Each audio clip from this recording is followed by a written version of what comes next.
Bom, a partir de agora, a Jovem Pan dá sequência, sabatinas com os candidatos ao governo do estado de São Paulo. Os 3 concorrentes com melhor colocação nas pesquisas de intenção de voto foram convidados para entrevistas em nossos estúdios. A série começou com Rodrigo Garcia, do PSDB, e ontem Fernando Haddad, do PT, que tinha confirmado presença, não compareceu. Hoje estamos recebendo o candidato pelo Republicanos, Tarcísio Gomes de Freitas, ex-ministro da Infraestrutura. Bem-vindo, ministro. Obrigada pela presença. Bom dia, Adriana. Conosco por aqui na Jovem Pan. Bom dia, Tiago. Bom dia. E bom dia a todos que nos acompanham na Jovem Pan News. Bom, lembrando que a entrevista terá 1 hora de duração e também que a ordem foi definida por sorteio na presença dos representantes das campanhas. Na semana que vem, a Jovem Pan vai começar a ouvir os candidatos à presidência da República. Bom, ministro, pode sentar. Muito obrigado mais uma vez pela visita e participação. Os nossos comentaristas também estão aqui. Eu começo perguntando para o senhor. Tivemos ontem a divulgação do novo Datafolha e na quarta-feira, Rodrigo Garcia diz que Fernando Haddad é o adversário dele, o principal adversário. O senhor tem qual adversário principal? Vai focar num dos adversários. Bem-vindo mais uma vez. Bom, bem-vindo. Muito obrigado pelo convite. Estou aqui no cantinho do pensamento. Mas é o seguinte... Mas não vai ser punido não, viu? Não. Obrigado. Seja bem-vindo. Bom, eu acho que não dá para escolher adversário. A gente vai procurar apresentar para o eleitorado paulista, primeiro, quem é o Tarcísio, o que a gente fez ao longo desse tempo, o que nós entregamos. O nosso diferencial, que é a capacidade de realização, a capacidade de tirar projetos do papel e transformá-los em realidade. Agora, eu acredito que a eleição de São Paulo vai espelhar em alguma medida a eleição nacional. Acredito que a gente vai ter aqui um candidato do PT e um candidato anti-PT. E esse candidato anti-PT sou eu, né, que represento aqui em São Paulo o presidente Bolsonaro. Então, acho que vai haver esse espelhamento e o meu adversário vai ser o Fernando Haddad. Pergunta de Roberto Mota. Bom dia, ministro. Algumas pessoas dizem que o senhor nunca fez nada por São Paulo. O que é que o senhor responderia a essa crítica? Bom, talvez isso seja dor de cotovelo, né? Observe que ontem a gente leiloou o Campo de Marte e o aeroporto de Congonhas, né? Só no aeroporto de Congonhas, 2 bi 450 de outorga, mais 3,5 bi de investimentos que vão ser contratados. Muitos empregos serão gerados, a gente está falando ali de aumento de segurança, melhoria da prestação de serviço. Acabamos de fazer um leilão da Dutra recentemente, 7,5 bi serão aplicados em São Paulo, vamos ter quadruplicação de toda a Via Dutra no Vale do Paraíba, investimentos no turismo religioso de Aparecida, muitos investimentos na chegada em Guarulhos, né, que era um ponto de gargalo, um ponto de restrição, com diminuição do tempo de viagem.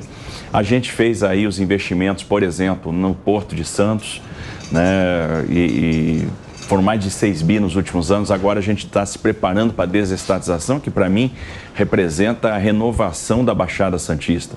Porque além do investimento na infraestrutura portuária, além de tornar o Porto de Santos o maior porto do Hemisfério Sul, a gente vai impulsionar o turismo, a gente vai resolver problemas de mobilidade, como a questão do túnel do Maciço, que liga Santos a São Vicente, a travessia seca Santos-Guarujá, né? Nós fizemos aqui a renovação da Malha Paulista.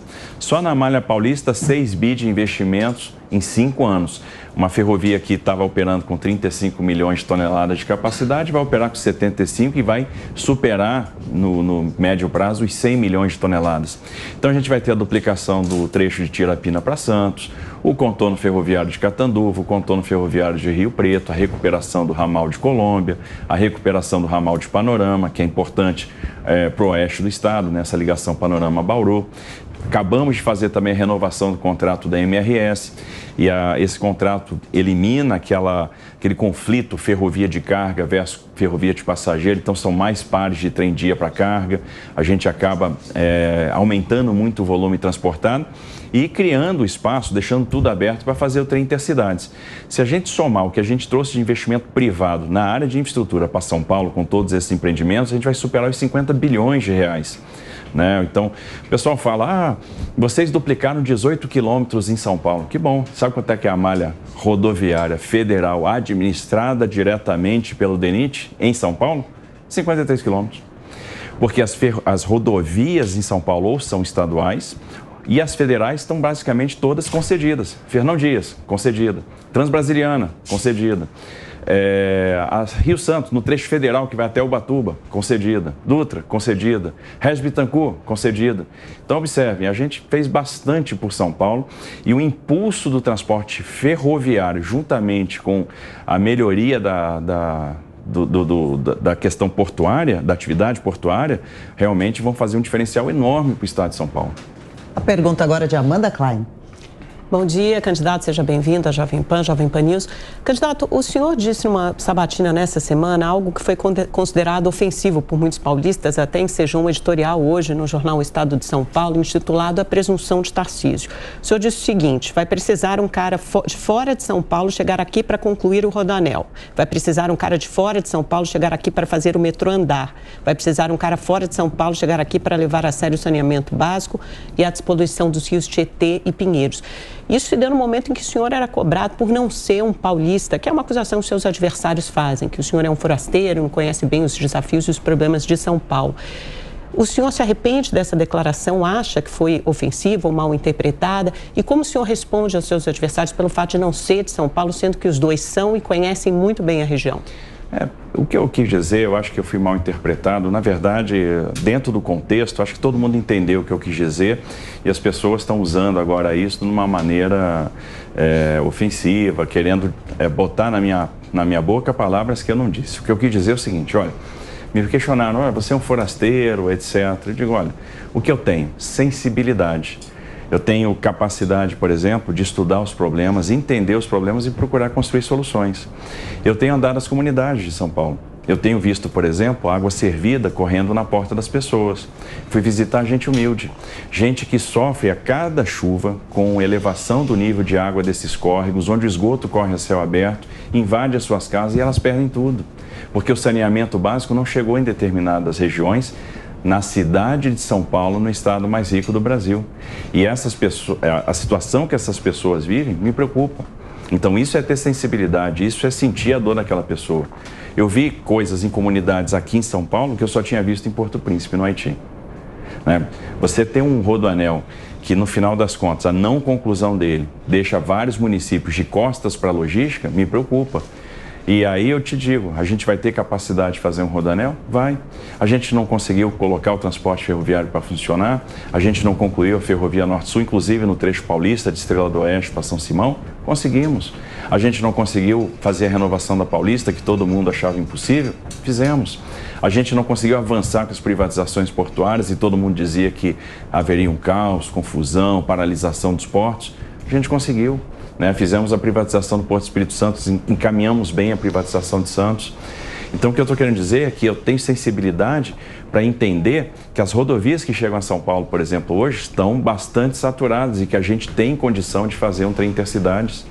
O fato de eu ser de fora de São Paulo não significa que eu não tenha condição de resolver os problemas de São Paulo, que eu não tenha sensibilidade para entender os problemas de São Paulo, que eu não consiga perceber o problema da turma que mora lá na comunidade, lá no distrito de Campo Grande, que é um distrito mais pobre, mais carente da cidade de Campinas. Mas o senhor diria que esse projeto de ser candidato ao governo de São Paulo foi, de certa forma, improvisado, ou então uma missão imposta pelo presidente Bolsonaro? O senhor tinha acabado de comprar um apartamento em Brasília, seu sonho, seu projeto era ser candidato ao governo, ao Senado por Goiás. Quer dizer, foi uma coisa de última hora? Não foi, na verdade, assim, meu sonho nunca foi nem entrar para a política. Assim, meu apartamento não tinha acabado de comprar, eu comprei em 2019. Por que eu comprei? Porque eu acreditei no Paulo Guedes e não me arrependo, Porque o que a gente viu? Mercado sendo aquecido, então eu pensei, o metro quadrado vai subir, porque a construção civil vai impulsionar, e de fato está acontecendo, porque a construção civil está bombando. De empreendimento, o pessoal está trabalhando, estamos gerando emprego. E acreditei na questão da taxa de juros, o juro estava muito baixo. Opa, está na hora de dar um passo, comprar um imóvel. Isso em 2019, comprei na planta como qualquer servidor público faz. Então, e não tinha pretensão de entrar na política, eu nunca pensei nem em ser ministro. Essa porta me foi aberta pelo presidente Bolsonaro, que rompeu toda a lógica de entregar ministérios a partidos, resolveu colocar um técnico, apostar num técnico para o ministério. E as coisas vão acontecendo na vida da gente, as portas vão se abrindo quando você não espera. Você tem que estar preparado para as oportunidades que se abrem, para as portas que se abrem. Agora, se eu que preparei a minha vida toda para fazer a diferença e acabei tomando esse caminho do serviço público, que é um caminho difícil, é um caminho que exige devotamento, dedicação, você não leva muita coisa, você tem muito trabalho, muita cobrança, é porque eu quero fazer a diferença. Por que eu fui para o Haiti, né, fazer infraestrutura lá naquela situação?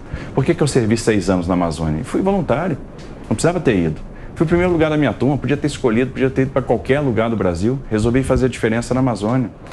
Fui para o Ministério da Infraestrutura com a alegria que eu tinha quando eu terminava uma ponte, como a ponte do Abunã, por exemplo. Anos, e quanto tempo, a vida toda, as pessoas que iam para o Acre precisavam fazer a travessia do Madeira de balsa. Horas na fila, pagavam caro.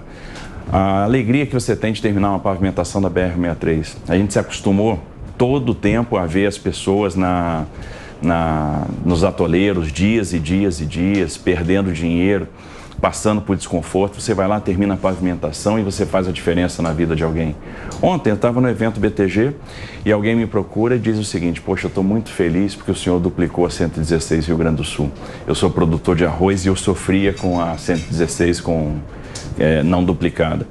Então a gente pegou essa rodovia sem nenhum quilômetro de duplicação, entregamos 150 quilômetros duplicados. Isso me deixa feliz. Será que eu não vou ficar muito feliz de terminar, por exemplo, um trem intercidades? Será que eu não vou ficar feliz de promover aqui saneamento básico em comunidades que precisam do saneamento básico?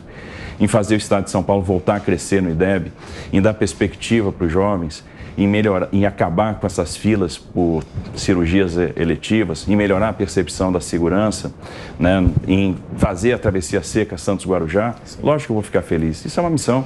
Isso aí, no final das contas, dá realização. E eu, né, dentro de uma visão espiritual, acredito que a melhor forma de se aproximar de Deus é fazer a diferença, é se santificar via trabalho. Candidato Tarcísio, pois não. Posso só pegar uma carinha na pergunta da Amanda? Então, seria justo dizer que o senhor acredita que preparo técnico, um desempenho comprovado e um senso de missão são mais importantes numa escolha dessa do que simplesmente o fato da sua certidão de nascimento ser ou não de São Paulo? Eu não tenho dúvida disso e a população está me dando essa resposta. Todo lugar que a gente está indo e está apresentando as nossas ideias, os nossos projetos, a gente está sendo bem recebido. Ninguém me olha com desconfiança. Ninguém chega, esse cara é um forasteiro, esse cara não veio daqui, até porque a riqueza de São Paulo foi construída por paulistas e por pessoas que vieram de fora. É um estado que abraçou todo mundo. O que o estado quer? Alguém que tenha sensibilidade, alguém que entenda os problemas, alguém que consiga encaminhar uma solução e mais do que ter ideias, porque ideia, sinceramente, todo mundo tem. Qual é o grande diferencial? É ter capacidade de tirar essa ideia do papel e transformar em realidade, entregar projeto. Ninguém quer saber aonde você nasceu, né? Porque eu sou taxado pejorativamente, aí o tempo todo, o carioca. Um cara que nasceu no Rio morou até os 2 anos de idade no Rio de Janeiro. Voltei para lá depois, para cursar a graduação no Instituto Militar de Engenharia e voltei mais uma vez para fazer o mestrado no Instituto Militar de Engenharia, que é uma grande escola, te dá uma grande formação técnica, né? Ninguém quer saber de onde você veio, o pessoal quer saber para onde a gente vai. E se você tem condição de conduzir esse movimento, se você tem condição de realizar. Isso eu provei ao longo da minha vida que eu tenho condição de realizar. E as pessoas estão carentes de realização. As pessoas estão carentes de boa infraestrutura, né, de resolução dos problemas de mobilidade urbana, estão carentes de falta de escola, de professor na escola, de carreira de professor valorizado, de diretor de escola valorizado, estão carentes de segurança pública, estão carentes de saúde. É isso que as pessoas querem. É isso que a gente quer fazer, a gente quer fazer a diferença. Então não importa de onde você veio, né? O que eu quis dizer naquela entrevista é o seguinte: de repente, essa pessoa que veio de fora vai ter sensibilidade para entender os problemas e vai entregar resultados. E pode ter certeza que eu vou me cobrar muito mais do que qualquer outro, que eu vou querer demonstrar que a gente não pode ter preconceito com a certidão de nascimento. Candidato Tarcísio Gomes de Freitas, aqui nos estúdios do Jornal da Manhã. Agora a pergunta de Brasília, José Maria Trindade. Zé Maria. Salve, muito bom dia, candidato. Olha, São Paulo é mesmo uma cara de infraestrutura, né? E um local onde convivem ali o Haiti, como o senhor diz, e o primeiro mundo. É natural que esses extremos morem exatamente nesta grande locomotiva do país. Mas o senhor, apesar de dizer aí que foi para a linha de frente, né, com o convite do presidente Jair Bolsonaro, sempre conviveu com política, nos bastidores. Conhece muito bem o funcionamento do Congresso Nacional, conhecia muito bem, isso ajudou o seu trabalho no Ministério da Infraestrutura, como é feita a infraestrutura. E eu vejo, candidato, um grande gargalo nas promessas de todos os candidatos, que é a proposta de governo e o financiamento, ou seja, o cofre. O senhor acha que é possível fazer e realizar o que o senhor propõe? Existem recursos para isso? Bom, Zé Maria, tudo bem? Bom dia. Olha, existe, porque aí vem a criatividade. Não existia recurso também para eu fazer o que eu fiz no Ministério da Infraestrutura e nós fizemos. Por que nós fizemos? Porque a gente usou a criatividade. Foi a primeira vez que alguém pegou recurso de outorga de concessão e aplicou no desenvolvimento de outras obras. Por exemplo, uma vez eu estava visitando a Ferrovia de Integração Oeste-Leste. Cheguei lá, tinha brita produzida, tinha dormente fabricado, terraplanagem feita, mas não tinha a linha montada. Eu falei, pô, por que a gente não está fazendo montagem de grade? Por que a gente não está avançando com a ferrovia propriamente dita? Ah, porque não tem trilha, já não tem dinheiro para comprar trilho. Opa, então vamos resolver esse problema. Eu vou usar a outorga da Vitória Minas e nós vamos comprar os trilhos da FIOL. Estamos fazendo grade ali à beça, estamos avançando muito com a ferrovia. Ah, precisa construir a Ferrovia de Integração do Centro-Oeste. Ah, eu vou usar o recurso da outorga da Vitória Minas e eu vou construir a ferrovia que vai ligar o Vale do Araguaia à Ferrovia Norte-Sul. É uma coisa que foi pensada por Pedro II, que está saindo do papel agora, a ferrovia está em obra. E o pessoal dizia para mim, isso não é possível. Por que não é possível? Vamos substituir o não dá, né, o não pode, pelo por que não. Não, eu acredito que é possível, vamos fazer.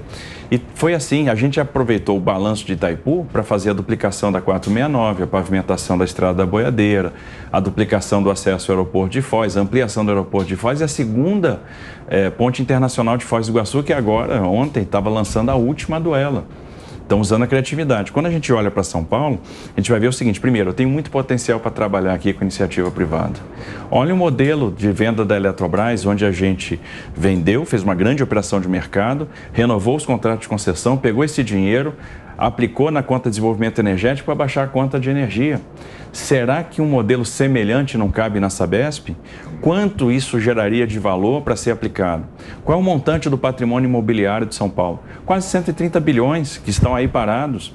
Então, será que eu não consigo desmobilizar parte desse patrimônio para fazer investimento? Consigo. Quantas oportunidades eu tenho de reduzir custeio usando tecnologia de informação e digitalização do governo, né? Trabalhando com o governo digital?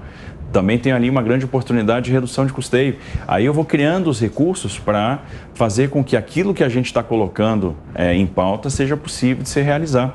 Então, usando também alguma capacidade de endividamento do Estado, a gente tem condição aí de reduzir bastante custeio em determinadas áreas, né, de diminuir bastante desperdício. Na saúde, a gente pode diminuir muito desperdício com o emprego da saúde digital, aumentando bastante a resolutividade da atenção primária, que é baixa, né? Para você ter uma ideia, mais de 30% dos exames que são feitos no Estado de São Paulo não são sequer retirados.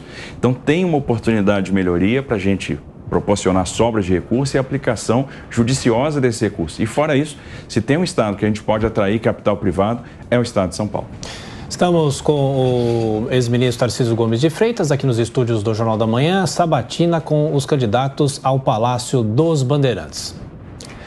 Bom, ministro, eu pergunto para o senhor o seguinte, na quarta-feira o governador Rodrigo Garcia esteve aqui e a gente teve muita discussão sobre a questão da segurança pública, que, segundo o próprio PSDB, é um ponto nevrálgico aqui no estado de São Paulo. O senhor já se posicionou em algumas questões, como as câmeras nos coletes dos policiais, mas eu pergunto, se o senhor for eleito, quem será o seu secretário da Segurança Pública e o que o senhor acha que é possível fazer para amenizar a sensação de insegurança que os moradores aqui de São Paulo têm? Bom, eu ainda não escolhi o secretário de Segurança Pública, não tenho nome. Agora, podem ter certeza de uma coisa, será um nome muito técnico, um nome que tem identidade, que entenda de segurança pública. O secretariado vai ser todo técnico, assim como foi o Ministério do Presidente Bolsonaro. Esse exemplo que o Bolsonaro me deu, eu vou seguir na montagem do secretariado aqui no estado de São Paulo, porque isso faz a diferença. Eu estava ontem no BTG falando para as pessoas o seguinte, você ter um Paulo Guedes como ministro da Economia é um luxo. Você ter uma Tereza Cristina como ministro da Agricultura foi um luxo. Um Roberto Campos Neto, presidente do Banco Central, um luxo.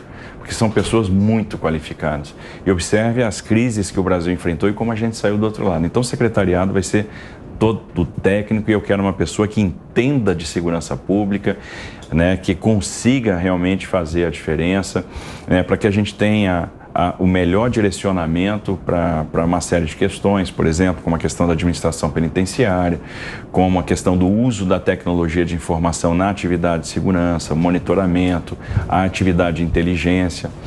E eu entendo que a gente vai crescer na segurança pública, primeiro, se a gente entender que tem que caminhar próximo do governo federal para que haja compartilhamento de polícias, monitoramento de instalações críticas, compartilhamento e atuação conjunta na área de inteligência.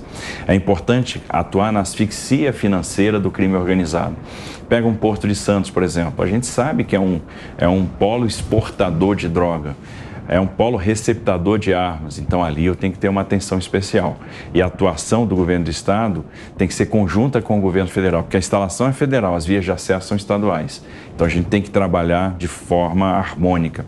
A outra questão é a asfixia financeira dessas quadrilhas, o combate às quadrilhas de receptação, porque observe, se eu tenho um crime contra patrimônio, crime contra celular. As pessoas estão sofrendo, tem o celular roubado. Às vezes ela nem terminou de pagar o celular lá no crediário e já teve o celular subtraído. Muitas vezes ali eu tenho alguém que tem uma dívida com crime organizado, tem uma dívida de tráfico que está tentando levantar dinheiro para pagar aquela sua dívida. Então eu tenho que entender essas relações. É possível monitorar, georreferenciar as áreas onde esse tipo de ocorrência acontece mais e ali eu tenho que reforçar o policiamento.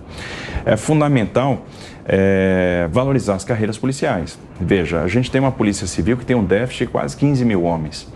Então, o que acontece? Há um problema na divisão espacial dos distritos policiais. Tem lugar que eu tenho muito distrito e não precisaria ter, tem lugar que eu precisaria ter e não tem. E muitas vezes esses distritos não funcionam por falta de pessoal. Então, é o que acontece. Muitas vezes uma guarnição da Polícia Militar verifica uma ocorrência, faz um flagrante, tem que viajar 250 quilômetros para um distrito policial para lavrar o boletim de ocorrência, porque poderíamos ter um distrito policial próximo que está fechado. Olha as delegacias das mulheres, 134 delegacias de mulher no estado de São Paulo, só 11 funcionam 24 horas, falta de efetivo. Então, essa questão do efetivo é fundamental para que a gente dê condição da polícia fazer o seu trabalho de investigação e, sendo efetiva na investigação, a gente melhora a percepção de segurança. A gente precisa, por exemplo, valorizar essas carreiras, porque os salários são baixos e aí você não consegue reter os profissionais que ingressam na carreira, que normalmente são profissionais vocacionados, não têm mobilidade, então eles não são promovidos, eles não atingem a classe especial. Vários estados já deram um passo de migrar para a questão do subsídio, o estado de São Paulo ainda não. Então tem essa questão do plano de carreira que a gente precisa acertar. É ruim a assistência de saúde, é ruim a assistência jurídica, né? Então há uma falta de proteção do Estado para esses profissionais. A mesma coisa acontece na Polícia Militar. O policial militar também não é promovido, né? Os interstícios são maiores que outras polícias militares semelhantes, né? Os polícias militares dos outros estados. Então a gente precisa diminuir esse interstício, ter plano de carreira, fazer com que o policial consiga servir mais perto de casa, reforçar a questão do policiamento comunitário, fortalecer os CONSEGs, né, melhorar, obviamente, o salário, assistência médica e jurídica. Então, se a gente valorizar os profissionais de segurança pública e atuar em conjunto com o governo federal, principalmente na questão da inteligência e utilizar monitoramento, tecnologia de informação, a gente vai melhorar a percepção de segurança. Eu gostaria de saber, candidato, qual a história do senhor com São Paulo? Como se deu a escolha dessa candidatura e como o senhor vai se familiarizando das dificuldades do Estado, fora os problemas de infraestrutura? Por exemplo, o senhor acredita que tenham mais pessoas passando fome, com dificuldades financeiras, buscando empregos e melhores salários em toda a região? E também, por exemplo, o problema da Cracolândia é um problema que vai ter solução quando e como os usuários começam a se espalhar já para fora da capital paulista? O senhor é a favor da internação compulsória? Bom, vamos lá. Primeiro, a minha história com São Paulo, ela começa muito cedo. Eu iniciei minha trajetória profissional em São Paulo, né? Eu saí de casa a primeira vez para morar em Campinas, quando eu cursei a Escola Preparatória de Cadetes do Exército. Depois, obviamente, tive toda a interação com São Paulo, o conhecimento de São Paulo por meio da infraestrutura, porque a infraestrutura é uma atividade de meio. A infraestrutura serve para atender uma dinâmica social, uma dinâmica econômica, e você faz infraestrutura pensando, no final das contas, nessa dinâmica. Você projeta a infraestrutura para atender o setor produtivo.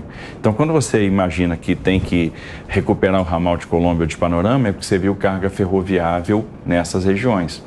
Quando você percebe que tem que fazer um contorno de Rio Preto, que vai começar em Mirassol, vai passar por Rio Preto, vai terminar em Cedral, é porque você viu que ali era necessário, que você tinha um problema, um gargalo que precisava ser resolvido. E isso é modelo. Isso é você entender a economia do Estado, ver como é que ela está se comportando, confrontar o crescimento da demanda por transporte com oferta para projetar as melhores soluções. Então, obrigatoriamente, você tem que mergulhar na questão do Estado. E, obviamente, a gente está estudando muito, a gente está percorrendo o Estado todo, ouvindo muito. A capacidade de ouvir é fundamental.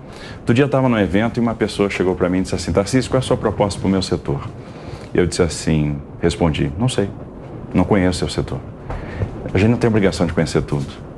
Eu não conheço o seu setor, eu não sei onde o seu calo está apertando, mas você sabe. E se você me disser onde o seu calo está apertando, se você me disser qual é o seu problema, provavelmente a gente vai conseguir, em conjunto, a várias mãos, construir uma solução. No Ministério da Infraestrutura a gente fez muito isso. Nós fizemos mudanças regulatórias muito importantes, todo mundo acompanhou. A gente mudou a regulação do transporte ferroviário, do setor portuário, do setor aéreo, a regulação da aviação civil, do transporte rodoviário interestadual de passageiros, e nós fizemos isso em conjunto com os setores, em conjunto com a iniciativa privada. Se eu vou na casa da dona Meire, lá no Campo Grande, e vejo que a água passa pela porta da casa dela, eu vou entender que ali tem uma demanda de saneamento básico e o Estado vai ter que entrar. Eu vou perceber onde que eu tenho que ajudar as prefeituras. Eu vou perceber que, apesar da competência do Estado na educação ser lá o Fundamental 2, o ensino médio, o ensino superior, o ensino profissionalizante, a gente tem um problema hoje de analfabetismo que cresceu no Estado. E se eu não apoiar as prefeituras do ponto de vista pedagógico, do ponto de vista técnico, do ponto de vista de infraestrutura, a gente não vai combater o analfabetismo. Eu sei que tem mães que não conseguem trabalhar porque não tem creche. É competência do Estado? Passa a ser porque a gente vai ter que apoiar os municípios. Então, esse tipo de sensibilidade a gente vai desenvolvendo para criar as soluções. Então, a gente começa a enxergar onde é que estão os problemas. Em todo lugar que a gente vai, a população nos procura e diz: aqui eu tenho uma preocupação, aqui eu tenho um problema. Opa, esse problema tem ou não tem solução? Essa solução é simples ou não é? Tem recurso ou não tem? Como é que a gente vai financiar isso aqui? Para estabelecer compromisso. Para a gente ver o que é possível fazer. Então, eu entendo que é possível entender hoje a problemática do Estado.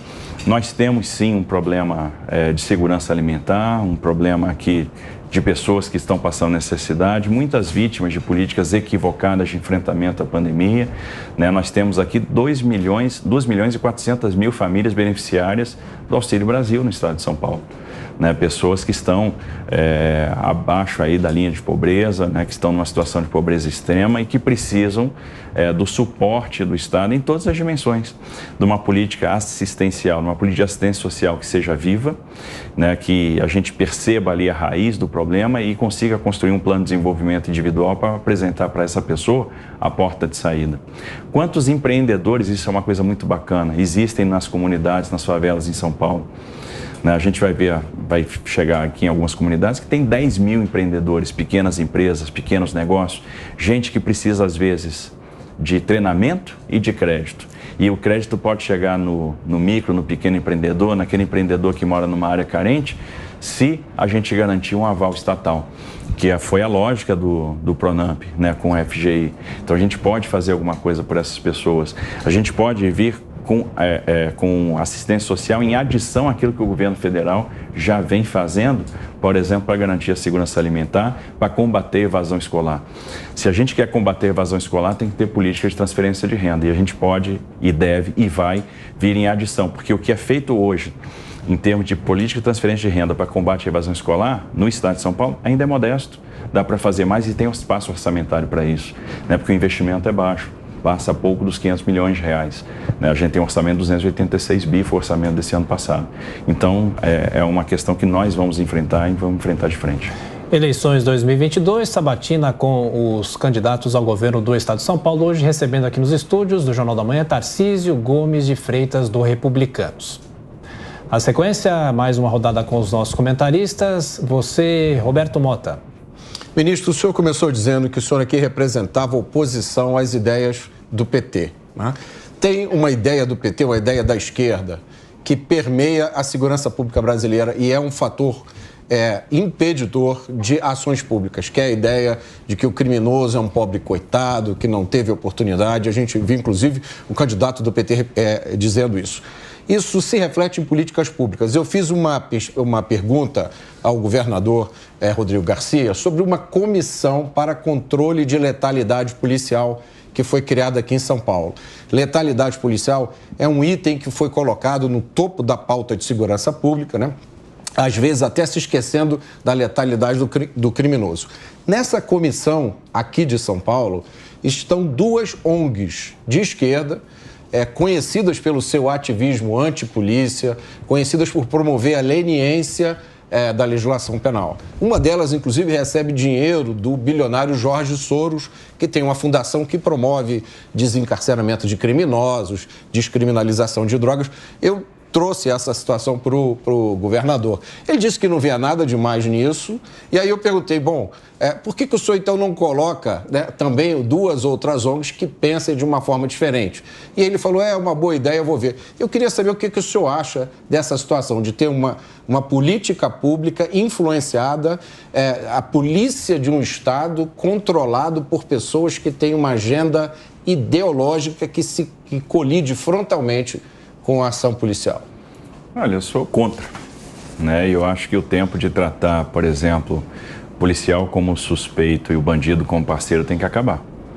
Eu acho que o policial tem que ter o apreço do Estado para ele poder exercer a sua atividade. Porque é um cara que bota a farda e corre risco para defender a sociedade.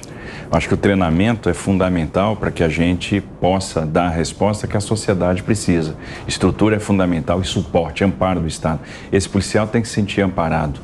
Existem bons e maus profissionais em todas as corporações, em todos os lugares, né? Isso vai acontecer nas Forças Armadas, no serviço público, na iniciativa privada, onde a gente for. É inerente ao ser humano.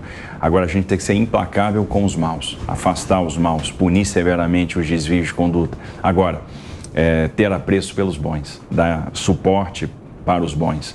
Então, isso é fundamental na política de segurança pública, que tem muito a ver com dissuasão. Você não pode deixar o policial numa situação de desvantagem em relação ao bandido. Dizer o seguinte, não, eu estou preocupado com o bandido, etc. Quer ver uma coisa? Um presidiário que está numa saidinha pode fazer uma viagem de ônibus tendo um patrocínio. Ou seja, ele vai ter prioridade em relação ao policial que vai fazer a mesma viagem. Passagem grátis. Que você passagem quer dizer, grátis, exatamente. Se não tiver vaga, o preso vai e o policial não. Então tem uma inversão de valores. Isso vai sendo colocado na cabeça da sociedade e as pessoas vão achando que isso é normal. Não, a gente tem que acabar com essa situação de supremacia do bandido. O bandido tem que ter supremacia. E o senhor viveu uma situação parecida com essa no Haiti, né? Porque teve uma operação de garantia da ordem lá, né? O Haiti é o seguinte, era uma missão de paz, mas antes de você garantir a paz, você tem que conquistar a paz. O país estava dominado por milícias, dominado por facções, houve a dissolução do exército e aí uma atuação, primeiro, de garantia da paz, para restabelecimento do poder político. Muitas vezes, você toma decisões em fração de segundos, porque senão você está com a sua segurança e a da sua tropa em risco. E quem define o engajamento é o comandante da cena, para isso tem treinamento. Para isso você é extremamente adestrado para saber o que fazer em determinadas situações. Então eu entendo que a gente tem que abraçar a nossa polícia, abraçar a nossa força policial e não faz sentido nenhum eu ter uma ONG tomando decisão de segurança pública, que é uma decisão que compete ao Estado. Política de segurança pública é do Estado, né? A gente tem que entender como que a gente vai trabalhar para garantir a segurança da população, investindo muito em tecnologia de informação, investindo muito em inteligência. Inteligência é fundamental. A tecnologia de informação pode nos dar informações valiosas, inclusive para a gente posicionar de forma inteligente a nossa força policial no terreno, para realmente dissuadir. Dissuasão é fundamental. E a gente vai andar muito na estratégia da dissuasão, que é isso que vai melhorar a percepção de segurança para as pessoas. Mais não tem uma que ter pergunta. ONG falando de o que vai fazer e o que não vai fazer. Brasília, mais uma vez, agora, José Maria Trindade. Sim, olha, houve um momento, candidato, em que pensávamos que o debate sobre a Covid dominaria a cena eleitoral agora, né? Ainda há muita conversa, muito debate sobre essa situação, mas não tão grande assim. E eu queria saber, fosse o senhor governador de São Paulo, ali na crise grave, na pandemia, como o senhor agiria, o que faria diante desta situação? Olha, o setor produtivo de São Paulo sofreu muito com a crise do Covid. Com fechamento de comércio, fechamento desarrazoado, né? Fechamento de indústrias, encerramento de atividade produtiva. Se não fosse o suporte do governo federal, o Estado teria dificuldade, os municípios teriam dificuldades. O governo mandou muito dinheiro para o enfrentamento direto ao Covid, postergou o pagamento de serviço da dívida, recompletou o saldo de fundo de participação em estados e municípios com os valores de arrecadação de 2019, né? Socorreu milhões de pessoas, 12 milhões de pessoas receberam aqui o auxílio emergencial. Foi um aporte de 66 bi só no auxílio emergencial. Socorreu empresas por meio do Pronamp, por meio do benefício emergencial. Se não tivesse sido a ação, né, inteligente, oportuna, dirigente do governo federal, estados e municípios não pagariam salários. Né? Vários municípios não pagariam salário, o serviço público ia morrer, porque os servidores não iam receber salário, né? A gente ia ter um comprometimento brutal de caixa desses municípios e eles não iam ter o que fazer. Né? A política desarrazoada, que não pensou nas pessoas. Ora, qual o problema de eu, por exemplo, ir numa barbearia, né? Cortar o cabelo, uma coisa simples, né? Usando máscara, enfim, não teria problema nenhum. Então, foram ações tomadas com cunho eleitoral e desconectadas da ciência que foi tão conclamada naquele período. Olha o que o governo federal fez nesse período, reduziu tributos. O governo federal reduziu tributos de uma série de itens, né, de mais de 600 itens. O governo de São Paulo aumentou tributos, a gente teve uma elevação do ICMS per capita de 26% de 2019 para cá. Então, isso, no final das contas, asfixiou o setor produtivo. Então, a gente teria feito tudo absolutamente diferente do que foi feito aqui. Eu entendo que o governo federal deu suporte, atuou como deveria ter atuado e mais. O que a gente está vendo agora? Resultados. É interessante que o Brasil, nesse momento, é o único país do mundo que está crescendo, está gerando emprego e está conseguindo ser eficiente no combate à inflação. A inflação está em queda, deve chegar ao final do ano aí talvez na casa dos 6,5%, menor que Estados Unidos, menor que os países da zona do euro, né? Menor do que o Reino Unido. O custo do auxílio às pessoas é de 0,5% do PIB, em outros países ficou na casa de 1%, 2% do PIB, só que a gente está sendo muito mais eficiente. O Auxílio Brasil aí está ajudando as pessoas, o enfrentamento à questão do ICMS dos combustíveis está reduzindo o preço na bomba e não se tratou aqui de simplesmente dividir o bolo. Primeiro a gente fez o bolo crescer e depois dividiu, porque nunca se criou tanta empresa no Brasil em tão pouco tempo. Nós criamos empresas, nós estamos criando empregos. 4 milhões e 700 mil postos de trabalho formais de 2020 até aqui, um desemprego que já vai baixar da casa dos 9%. Então é notável o que está acontecendo no Brasil e é como disse o FMI, o cenário econômico é sombrio e a exceção é o Brasil. Por isso que eu falo, ter um Paulo Guedes conduzindo isso é um luxo. E houve muita coragem do presidente Bolsonaro nesse enfrentamento. É por isso que a gente está saindo bem do outro lado. Tem um legado. E ainda assim, com toda a confusão, pandemia, etc., a gente teve a capacidade de fazer nesses últimos anos 167 leilões de infraestrutura e contratar 900 bilhões de reais. Ou seja, o Brasil está pronto para dar um grande salto, para crescer muito.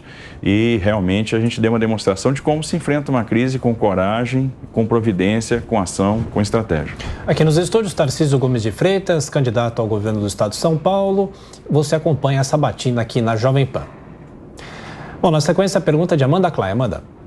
Candidato, o senhor sempre teve essa visão técnica, essa visão de gestor, o senhor defendeu o governo federal agora no combate à pandemia, mas o presidente Bolsonaro foi contra a vacina. São Paulo trouxe a vacina para o Brasil, tem o Instituto Butantan, que é um instituto de excelência.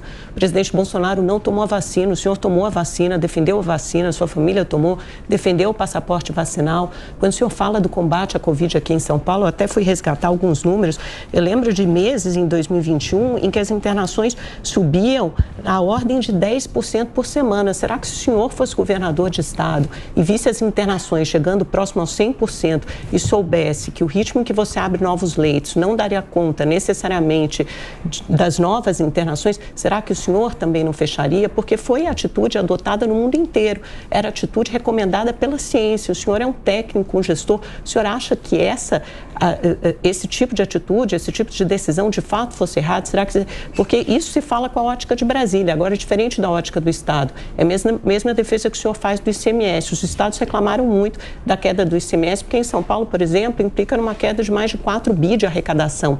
Como essas receitas são vinculadas à saúde e educação, isso equivale a uma perda de 2 bi para a saúde e educação.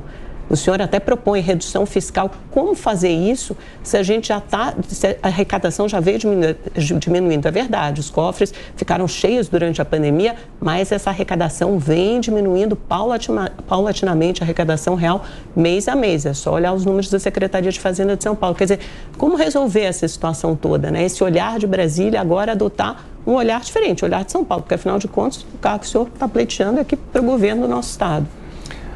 Estou pleiteando o cargo do Estado, mas os conceitos são os mesmos. Brasília Você não tem que defender os nossos interesses, os interesses dos paulistas? O que é defender o interesse do paulista? Reduzir tributação é ir contra o interesse do paulista ou é ir a favor? Quando você reduz tributo, reduz carga tributária, o que você estimula? Produção. Quando você reduz tributo, o que acontece? Para o setor produtivo investe mais, compra equipamento, compra insumo, né, faz investimento, amplia a planta, faz terceiro turno, contrata pessoas. O governo federal promoveu uma redução brutal de tributos. Reduziu o IPI em 35%. O que está acontecendo? Está arrecadando 30, 40 bi a mais todos os meses. Uma parte disso é efeito inflacionário, uma parte disso é crescimento de atividade produtiva, é geração de emprego, está todo mundo contratando, está todo mundo abrindo postos de trabalho. Então, essa é uma lógica liberal. Eu descomprimo aqui o setor produtivo e ele vai lá e investe mais. Mas o senhor acha, por exemplo, que é preciso rever o Pacto Federativo? Porque o seu adversário, Rodrigo Garcia, bate muito nessa tecla, né? Que quer dizer, São Paulo contribui muito, paga muito imposto para o governo federal, que arrecada tudo isso e recebe pouco Será que recebe pouco, Amanda? Sabe quanto é que quanto é que o Estado de São Paulo recebeu em transferências voluntárias e obrigatórias de 2019 até aqui? Quase 400 bilhões de reais. Quase 400 bilhões de reais. E quanto contribuiu? Né? Então é o seguinte, o Estado recebe sim, tem condição de andar com as próprias pernas, tem a ajuda, tem o suporte sim do governo federal. Quantas pessoas aqui, como eu falei, 2.400.000 pessoas recebendo o Auxílio Brasil todos os meses. Né? Então, dá sim, a mão do Estado está presente aqui no Estado de São Paulo. No final das contas, uma redução tributária, da carga tributária no Estado de São Paulo, uma revisão das substituições tributárias, a redução de alíquotas do ICMS, a devolução dos créditos ICMS vai liberar uma energia potencial que está aí esperando para virar energia cinética, né? Vai liberar uma série de investimentos que estão represados, estão esperando a oportunidade de acontecer. Isso vai gerar muitos empregos, isso vai impulsionar o setor produtivo. De fato, o que aconteceu aqui em São Paulo na pandemia, e aconteceu em outros estados, foi equivocado, está mais do que provado, e era bastante racional que não ia surtir efeito nenhum.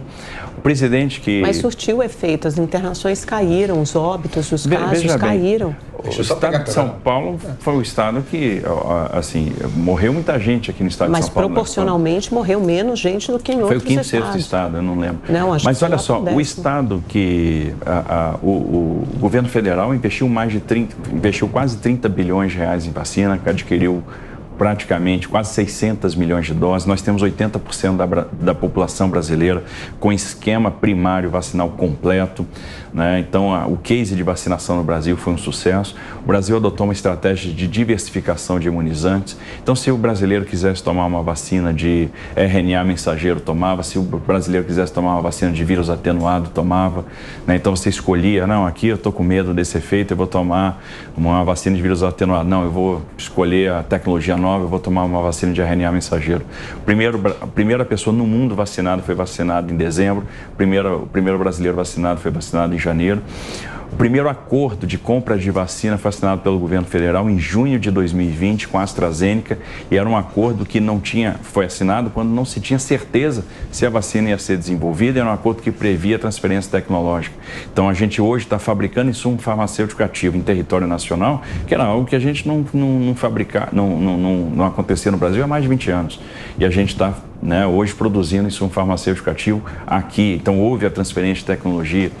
Então, no final das contas, houve a disponibilização, houve a oferta, houve a compra, se comprou Pfizer, se comprou AstraZeneca, se comprou Coronavac, que o governo financiou a compra da Coronavac, comprou todas as doses, que puseram aí no final das contas o Programa Nacional de Imunização, e investiu muito recurso no combate à pandemia. O governo brasileiro, o governo federal, colocou dinheiro nas santas casas, colocou dinheiro nos hospitais estaduais, independente do cumprimento de metas, independente daquilo que estava estabelecido, para justamente favorecer o combate à pandemia. O Brasil, que já era o terceiro país do mundo em leitos de UTI, ficou com um legado de mais de 6 mil novos leitos de UTI depois da pandemia. Então, assim, eu acho que se atacou o problema da maneira que se tinha que se atacar. Agora, houve muito espetáculo, muita utilização eleitoral nesse período. Estamos com o candidato Tarcísio Gomes de Freitas aqui nos estúdios do Jornal da Manhã. Candidato, eu pergunto para o senhor o seguinte, em relação ao plano federal, Hoje tivemos a divulgação de uma nova pesquisa do Datafolha, tem muita discussão em relação à democracia aqui no Brasil. Recentemente tivemos uma carta que foi lida na Universidade de São Paulo, na Faculdade Largo de São Francisco, tem toda a discussão também em relação às urnas eletrônicas. O senhor acha que essa discussão na eleição agora com a campanha propriamente dita, o senhor acha que essas discussões vão aumentar ou a ideia, pelo menos a tentativa agora é de abaixar um pouco, reduzir um pouco a temperatura desse clima político de polarização que o Brasil vive? Sabe o que acontece? O Brasil tem uma democracia vibrante, uma democracia consolidada, uma democracia que funciona, que vai continuar funcionando, é uma conquista do brasileiro. Eu entendo que a gente tem muita coisa boa para mostrar, a gente tem o resultado para mostrar, porque o Brasil, que enfrentou aí uma recessão brutal na Argentina, que subtraiu exportações industriais brasileiras, que enfrentou um desastre Brumadinho nos primeiros dias, que além da tragédia humana, acabou afetando em cheio um setor importante da nossa economia, que foi o setor mineral. Contas mostram que só naquele episódio a gente deve ter perdido de 0,3 a 0,4 pontos do PIB no ano de 2019. Enfrentamos a crise do Covid, que é a maior crise que a nossa geração já se deparou. A crise hídrica, e todo o desafio de não deixar faltar energia, de garantir o abastecimento. E, por fim, enfrentamos a guerra da Ucrânia. E enfrentamos saindo do outro lado. Quando todo mundo dizia que a gente ia cair 10%, nós caímos 3,9%. Quando o pessoal dizia que a gente não ia crescer, a gente cresceu 4,6%. Quando diziam que a gente ia arrebentar as contas e que a gente ia fechar 2021 com 250 bi de déficit, nós fechamos com 65 bi de superávit. Graças à ação e às medidas do governo federal, a gente terminou com o melhor resultado de contas de estados e municípios desde 1991, 110 bi de superávit. A despesa administrativa caiu pela primeira vez desde a Constituição de 88, então mostra aí um acerto nessa questão da gestão do custeio. A gente está vendo o Brasil crescer novamente, que aí o pessoal dizia, o Brasil esse ano não cresce. Cresceu no primeiro tri, está todo mundo refazendo conta que sabe que a gente vai crescer de 2,2 a 2,5 este ano. Estamos gerando emprego, combatendo a inflação, sendo eficazes no combate à inflação. Então a gente tem o que mostrar. Nós avançamos nas reformas estruturais, nós acionamos muitas das alavancas que vão permitir um crescimento consistente, um crescimento estrutural nos próximos anos. Avançamos no saneamento básico, avançamos na infraestrutura, avançamos na liberdade econômica. Então a gente tem muita coisa para apresentar, tem resultado para colocar na mesa. O resto é conversa, o resto é fumaça. Agora, esse governo tem resultado e, mais importante, isso nos conecta com o futuro, isso nos conecta com a oportunidade, isso faz com que a gente realmente tenha esperança, a gente sabe que tem um Eldorado aqui na frente, que o Brasil vai crescer bastante de forma consistente, porque o dever de casa foi feito, e foi feito no momento mais difícil da nossa história, com todo o vento soprando contra. Então, com todas as crises, a gente conseguiu dar um salto importante. E é isso que vai garantir um crescimento muito contundente para o Brasil nos próximos anos. O candidato, qual a opinião do senhor com relação às pesquisas eleitorais? Para que elas servem? O senhor costuma acompanhar o que pode fazer com que um candidato oscile de um patamar para o outro? A Datafolha divulgada ontem traz Fernando Haddad com 38%, o senhor com 16% e Garcia com 11%. Por que, na opinião do senhor, Haddad lidera e a disputa inicial do senhor é com Haddad ou com Garcia? Acho que Haddad lidera por enquanto porque tem recall. Foi candidato a presidente, tem uma conexão do nome dele com Lula que é muito estreita, que é imediata, né? Um candidato que praticamente é conhecido por toda a população já.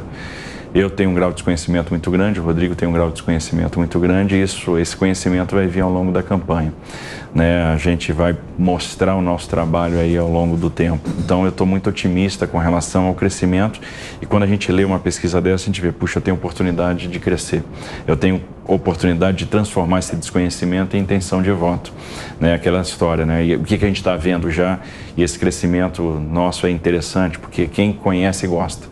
Então as pessoas vão conhecendo e vão gostando e vão tomando confiança. Por isso que eu estou muito otimista com relação à chegada no segundo turno.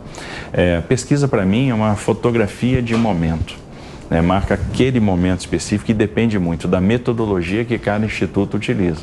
Se a pesquisa é feita por telefone tem um resultado, se ela é presencial ela tem outro, dependendo do tipo de pergunta que é feito antes da pergunta da intenção de voto, a gente vai ter um resultado ou outro.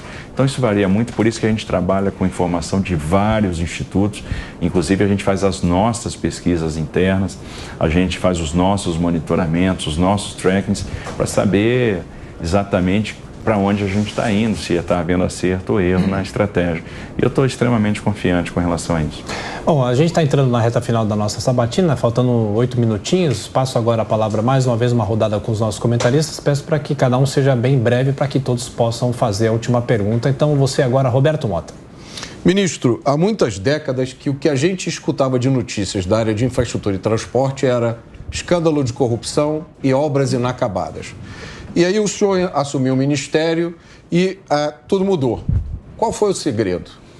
Acho que, primeiro, o fato de eu ser técnico, né, de ter tido essa escolha técnica, então foi uma postura, né, uma opção presidencial. Foi a opção do presidente Bolsonaro, uma opção bastante corajosa. Obviamente ele pagou um preço político por isso, mas bancou, porque é um cara muito corajoso. Segundo, a liberdade que eu tive para montar a equipe. Eu busquei montar uma equipe muito técnica, um time de craques. Então, em cada posição, eu tinha um craque jogando. Eu trouxe o que tinha de melhor aí em termos de competências para cada uma das posições, para cada um dos setores. Então, meu secretário de Portos era um craque, o Diogo Piloni, meu secretário de Aviação Civil, o Rony, era um craque. Quem cuidava da modelagem dos projetos, a Natália Marcassi, era uma craque. Então, tinha pessoas ali jogando comigo que eram da melhor qualidade. Nas autarquias da mesma forma, nas empresas vinculadas da mesma forma. Vê que a gente virou o resultado dos portos. Tinha 8 portos dando prejuízo, um foi liquidado, que foi a Companhia Docas do Maranhão, um foi recuperado, o balanço virou e depois foi vendido, que foi a primeira privatização, foi a Docas do Espírito Santo. Os outros 6 estão dando resultado positivo e já se encaminhando agora para os processos de privatização. Criamos uma área dedicada à questão governança, né, no Ministério, que é uma Secretaria de Governança e Integridade, e essa secretaria era comandada por uma delegada de Polícia Federal, delegada Fernanda. Então, o que era feito lá? Toda gestão de integridade do Ministério. Nós tínhamos a atividade de supervisão ministerial, ou seja, a visita à ponta da linha para detectar pontos de risco, né, fragilidades e procurar tratá-las. Nós tínhamos aí o estabelecimento de um mecanismo seguro de denúncia de desvios para preservar a identidade dos denunciantes. Algumas denúncias chegaram e nós encaminhamos para o Tribunal de Contas da União, Ministério Público Federal, Polícia Federal, CGU. Então a gente tomava iniciativa da apuração e da denúncia. A análise de integridade de dirigentes, isso é uma coisa interessantíssima, porque nós estabelecemos por portaria processo seletivo para a escolha de dirigentes. Então, o dirigente era submetido a esse processo seletivo. E a última etapa desse processo era a análise de integridade do currículo. Então, a gente fazia uma avaliação de risco do perfil para saber se, pela vida pregressa, aquela pessoa já tinha se envolvido em problema, podia representar um risco ou não para a assunção naquele cargo. Então, isso funcionou muito bem. Criamos um selo de integridade para premiar empresas que por suas práticas de governança, se destacasse como forma de estimular o mercado aí nessa mesma linha, e aí não tivemos problema. Eu acho que é uma questão de postura, de condução. Então a gente não transigiu com essa questão de integridade. Bom, a gente tem só mais 4 minutos de sabatina. Sua pergunta, Amanda? Rapidamente, ministro, sobre educação, acho importante a gente abordar esse tema. Causa espanto São Paulo ser o estado mais rico e desenvolvido do país e não ser referência em educação. Suas propostas principais para esse ponto? Nós temos aí que trabalhar em várias frentes. Eu entendo que a gente precisa dar ferramenta para os alunos, a gente precisa garantir que esses alunos cheguem na porta do mercado de trabalho com as ferramentas que são necessárias. A habilidade de comunicação, a capacidade de expressão oral e escrita, requisitos matemáticos, uma consistência matemática, a capacidade ou habilidade de comunicação em outro idioma, a capacidade de programar que hoje é requerido. Hoje você tem vagas sobrando no mercado de alta tecnologia e a gente tem que desenvolver essas capacidades. Temos aí um enfrentamento ao prejuízo do Covid, desse afastamento irresponsável que aconteceu dos alunos das salas de aula. E aí temos que tratar essa questão do afastamento em 4 pilares. O primeiro vai ser o combate à evasão, que vai estar conectado com uma política de transferência de renda. O segundo pilar é assistência às famílias, para que as famílias entendam que a importância de manter seus filhos na escola, de participar da educação, e a escola tem que estar integrada à sociedade, à comunidade, ela tem que ser um local para desenvolvimento de uma série de atividades. O terceiro é a seleção dos conteúdos que vão ter que ser recuperados, então a gente tem que ter um programa de recuperação de conteúdos, mesclando ensino presencial com ensino à distância, e para isso vem o 4º pilar, que são escolas com boa infraestrutura, escolas que sejam conectadas. É interessante a gente estimular os nossos professores e diretores, inclusive do ponto de vista financeiro. Acho que a gente tem que revisitar a questão das carreiras para que eles sejam valorizados. A gente vê bons exemplos em alguns estados que estão crescendo muito do ponto de vista da educação, como por exemplo Paraná, onde há remuneração por garantia de frequência e garantia de performance. Acho isso muito interessante, porque frequência e performance são 2 indicadores interessantes para a gente acompanhar o desenvolvimento da educação. Então, criar um bônus financeiro para isso significa transformar aquele servidor da área de educação em um gestor de educação, em um executivo de educação. Então, você cria uma estrutura de incentivo para que a gente possa promover o resultado. Eu acho isso bastante interessante também. Trabalhar muito com a escola de tempo integral, onde a gente, no contraturno, vai dar um ensino profissionalizante e, mais do que isso, conciliar isso com o programa de aprendiz para que a gente abra a porta do mercado de trabalho para esse jovem. Ou seja, ele precisa ter a primeira experiência profissional e fazer com que esse aprendiz possa trabalhar no microempreendimento, na microempresa, na pequena empresa, com um subsídio estatal, ou seja, com alguns encargos assumidos pelo governo do estado. Então isso é uma coisa muito interessante, porque se a gente tem um problema com relação ao emprego, o emprego do jovem é o que mais preocupa, porque o jovem não tem a experiência. E muitas vezes, por não ter experiência, ele tem a porta no mercado de trabalho fechada. Então é nessa questão que a gente quer trabalhar com o programa de aprendiz. Candidato, para a gente fechar, o Zé Maria faz a última pergunta rapidamente, Zé, e na sequência o senhor já pode fazer as considerações finais. Zé Maria.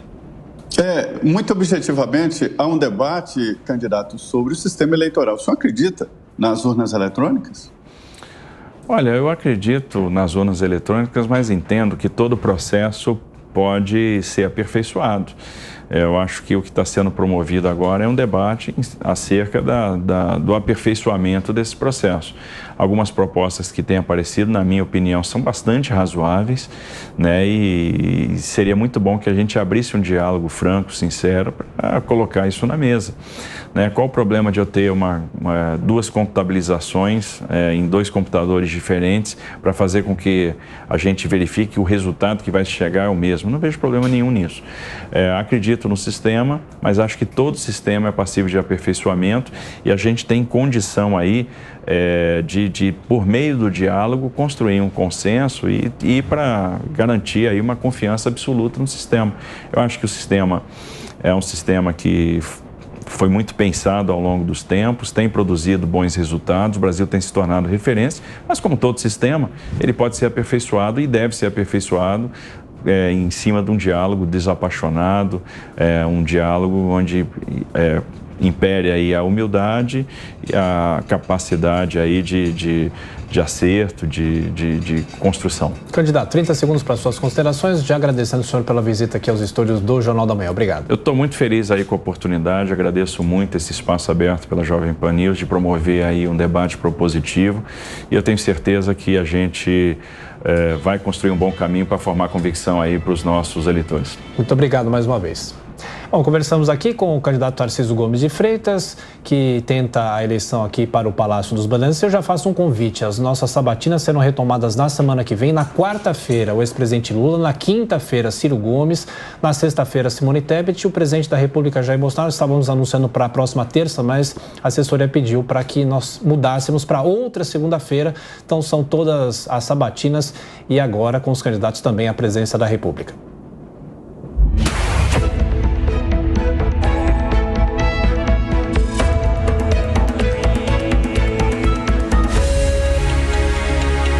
Eleições 2022.